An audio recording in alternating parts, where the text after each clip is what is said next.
Now, there's a lot of underground proposals, as I'm sure you know, but we're going to be adding to the list, talking about the Edgware Road Tube.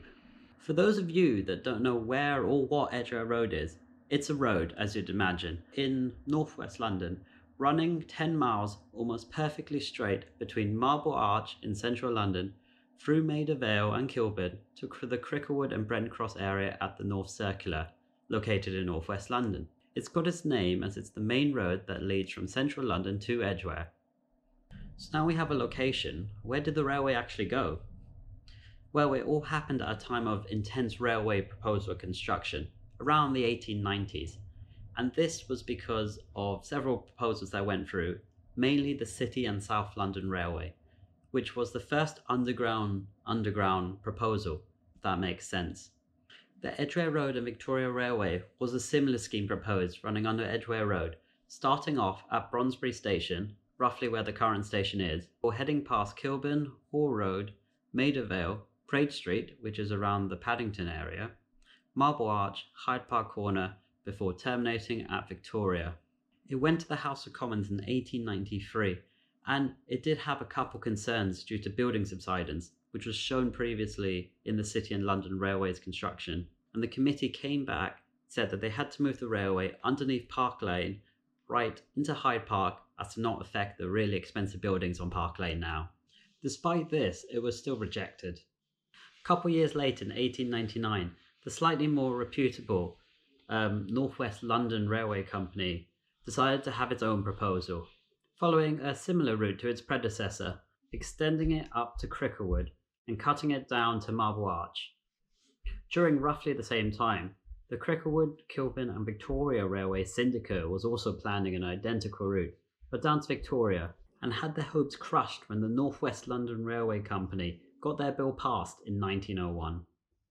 So they had the green light. What happened next? Well, nothing. So whilst the company did have approval to build this railway, they just didn't have the funds. And this was because of weary investors that didn't really get any profit from the City and South London Railway, so were quite sceptical of this new one. And on top of this, the Second Boer War was happening, which completely depreciated currencies, meaning they needed far more money to build it.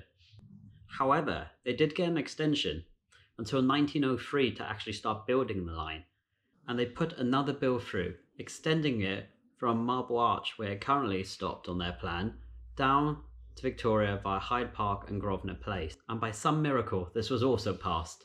But despite all this, the financial conditions seemed impossible to build it.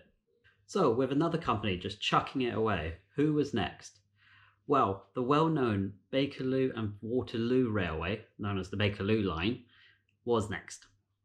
The company currently operated between Edgware Road and Elephant and Castle, and they were keen to extend north and partnered with the Northwest London Railway Company in 1908. Their plan seemed to only extend the section from Edgware Road north to Cricklewood, stopping at St John's Wood Road, Abcorn Place, Belsize Road, which is close to the Northwest Railway Station, Bronsbury, to interchange with again the North London Railway, and close to the Metropolitan Railway's Kilburn Station, Minster Road, and Cricklewood. They were also planning to extend their existing line via a shuttle service to Paddington. However, this got a lot of other railway companies annoyed, particularly Great Western Railway, because of the shorter shuttle service to Paddington that would affect their numbers, and also the Metropolitan Railway didn't want another line coming to Kilburn, and because of this, the bill fell through. Also, between the years of 1905 and 1908, there was a more radical solution by an Australian engineer called Alfred Kyri. He had planned to build two lines between Crystal Palace in the south to the Strand and Cricklewood via high-speed tube trains, which felt like glorified underground trams personally, reaching speeds of 60 miles an hour. I don't actually know what happened to this. Well, nothing clearly, but I think the idea was a laughing stock for most of the people and hence just never came about in most major cities. Maybe this was just because people didn't take him seriously. So you might think we're done here, but no, there's still one more railway company that tried this, and it's, of course, the famous Metropolitan Railway. It was probably the largest railway company operating in London, and around the 1920s, They had lines extending as far as Hertfordshire and Uxbridge and Varney Junction. But all these trains were coming into central London, as well as their routes from Stanmore. And what happened, there was a massive bottleneck at Finchley Road between fast and slow trains mixing. And in 1925, a relief line was planned underneath, you guessed it, Edgware Road. The plan included 3 new stations at Quecks Road, Kilburn Park Road, and Clifton Road. And in preparation, the current Edgware Road station was upgraded to 4 platforms. This scheme was soon halted by the Ministry of Transport, and this was because the cars on the current Met line that ran out to Varney Junction and up that way didn't comply with the emergency exit regulations that they needed.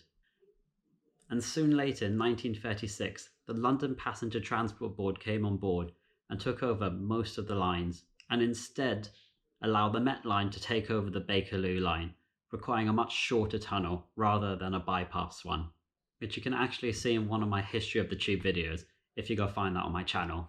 Anyway guys, as always, thank you for watching. I want to say a big thank you to my subscribers. Thanks for all your comments, the support, the views, all that good stuff. And in the meantime, keep safe. I'll see you next time.